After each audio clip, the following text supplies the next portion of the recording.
Hello दोस्तों, नमस्कार दोस्तों, स्वागत है आप सभी का ऑनलाइन अड्डा फर्स्ट यूट्यूब चैनल पर। इस वीडियो में हम बात कर रहे हैं कई बड़ी और लेटेस्ट अपडेट के बारे में जो कि संबंधित है यूपी टीजरी बिजली एग्जाम को लेकर। यूपी टीजरी बिजली एग्जाम के अंदर बड़े बदलाव के बारे में, साथ ही साथ अगर बात की जाए टीजरी बिजली की एग्जाम की ऑफिशियल डेट के बारे में, साथ ही हम बात करेंगे 27,713 यूपी नई प्राइमरी शिक्षक भर्ती के विज्ञापन को लेकर। साथ ही विज्ञापन के अलावा अगर बात की जाए इससे संबंधित इसके आवेदन और एग्जाम के कार्यक्रम के बारे में डिटेल में बात करें, उससे पहले चैनल को सब्सक्राइब करके बेल आइकन को दबा लें और वीडियो को लाइक कर दें, जिससे कि आपको रियल ऑथेंटिक जानकारी ऑनलाइन अड्डा फर्स्ट यूट्यूब चैनल के माध्यम से मिलती रहे। सीधे शुरुआत करते हैं मुद्दे की पहली और बड़ी अपडेट के बारे में, जो कि संबंधित है यूपी टीजरी बिजली एग्जाम को लेकर। यूपी टीजरी बिजली परीक्षा को लेकर शिक्षा सेवा चयन आयोग के माध्यम से लगातार एक के बाद एक नई अपडेट जारी हो रही है और जो भी सही और सटीक जानकारियाँ होती हैं वो आप सभी को सबसे पहले दे दी जाती हैं। शिक्षा सेवा चयन आयोग का पहला जो मोटिव था इसकी परीक्षा कराने का, उसको लेकर उन्होंने दिसंबर जनवरी में पुरजोर कोशिश की, लेकिन ऐसे में संभव नहीं हो पाया क्योंकि बड़ी संख्या में परीक्षा केंद्रों ने अपनी जो सहमति है वो नहीं दी और इसके चलते इस परीक्षा को आयोजित नहीं किया जा सका। लेकिन अब ऐसे में अगर बात की जाए यूपी टीजरी बिजली के एग्ज़ाम को लेकर एक बड़ी अपडेट फिर से सामने निकल कर आ गई है और वो अपडेट है आप सभी के एग्ज़ाम के संबंध में कुछ बदलाव को लेकर। क्योंकि आप जानते हैं कि शिक्षा सेवा चयन आयोग के माध्यम से आपकी परीक्षा हो रही है, लेकिन इससे पहले जो परीक्षा आपको देखने के लिए मिलती थी वो यहाँ पर चयन बोर्ड के माध्यम से थी। चयन बोर्ड की कहीं ना कहीं परीक्षा के अंदर कई अलग अलग तरह की कहीं ना कहीं कह सकते हैं खामियां देखने के लिए मिलती थी, लेकिन टीजरी बिजली और असिस्टेंट प्रोफेसर भर्ती में ऐसा नहीं होगा। क्योंकि असिस्टेंट प्रोफेसर भर्ती में सबसे बड़ी खामी ये होती थी कि वो आपकी जो परीक्षा देखने के लिए मिलती थी वो सिर्फ प्रयागराज के अंदर होती थी, यानी कि प्रयागराज के बाहर ये इस परीक्षा को आयोजित नहीं किया जाता था।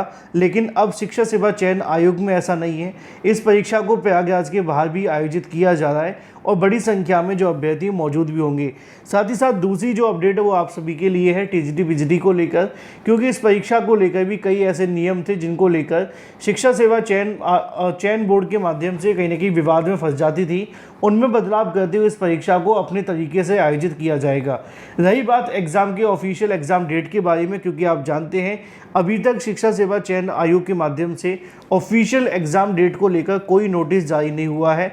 अलग अलग समाचार पत्रों के माध्यम से दी गई जानकारी को आधार बनाते हुए आपकी परीक्षा को लेकर जानकारी दी गई। उसमें बताया गया कि आपकी जो परीक्षा है वो अप्रैल में देखने के लिए मिलेगी और असिस्टेंट प्रोफेसर भर्ती की परीक्षा फरवरी में आयोजित होगी। लेकिन ऑफिशियल नोटिस को लेकर अभ्यर्थियों के मन में सवाल थे कि आखिर वो अभी क्यों नहीं जारी किया गया है। तो इसको लेकर शिक्षा सेवा चयन आयोग के जो अधिकारी कहते हैं वो मैं आपको बता सकता हूँ। उनका कहना यह है कि परीक्षाओं को लेकर उनके पास अभी काफ़ी लंबा समय बचा हुआ है। ऐसे में ऑफिशियल नोटिस तब जारी किया जाता है जब परीक्षाओं को लेकर सारी की सारी तैयारियां कंप्लीट कर ली जाती हैं, क्योंकि अभ्यर्थियों को समाचार पत्रों के माध्यम से जो रफली जानकारी है वो दे दी गई है, जिससे कि कोई भी अभ्यर्थी इस भ्रम की स्थिति में ना रहे कि परीक्षा कहीं दिसंबर में होगी, जनवरी में होगी। उनके पास 4 महीने का समय है और वो इस परीक्षा के लिए बहुत जल्द एग्ज़ाम डेट की अनाउंसमेंट कर देंगे। कुछ औपचारिकताएँ अभी करनी बाकी हैं, इसलिए इसमें समय लग रहा है। तो टीजरी बिजली एग्ज़ाम डेट को लेकर जो अभ्यर्थी इंतजार कर रहे हैं कि ऑफिशियल अनाउंसमेंट क्यों नहीं की गई है, इसको लेकर जल्दी आयोग के माध्यम से इससे संबंधित जानकारी दे दी जाएगी। चूँकि अभी आयोग के पास में समय है, इसलिए वो परीक्षाओं को लेकर तैयारी में जुटे हुए हैं और तैयारी होने के बाद वो एग्ज़ाम डेट की अनाउंसमेंट ऑफिशियल नोटिस के माध्यम से कर देंगे। ये कंफर्म है कि आपकी जो परीक्षा है वो इस तारीख को होने जा रही है।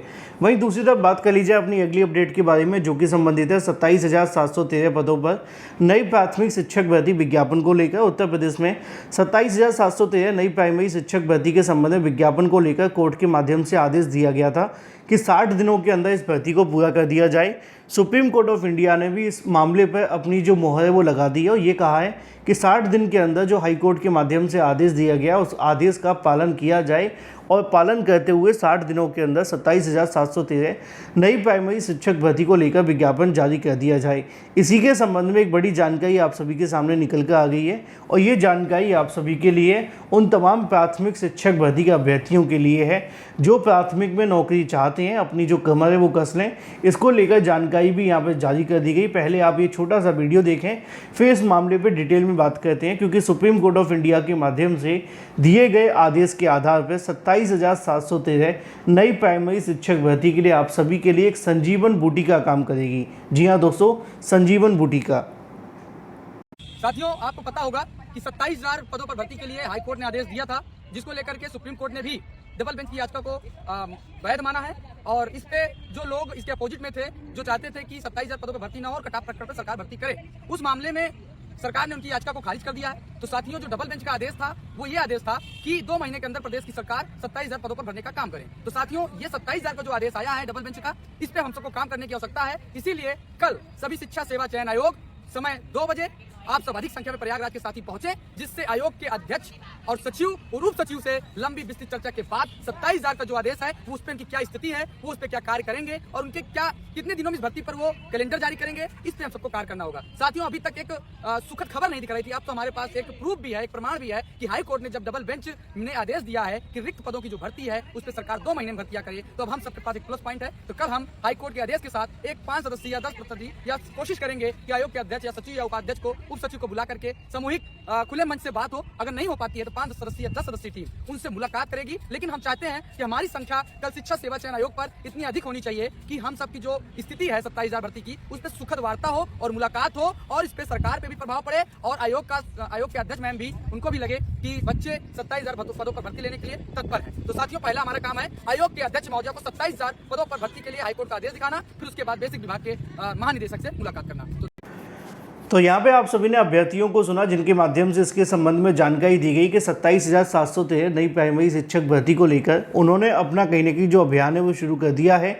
सुप्रीम कोर्ट के आदेश को आधार बनाते हुए 9 दिसंबर से शिक्षा सेवा चयन आयोग वो पहुँचेंगे, जिसमें उनके माध्यम से आवेदन और एग्ज़ाम डेट कार्यक्रम को लेकर मांग की जाएगी।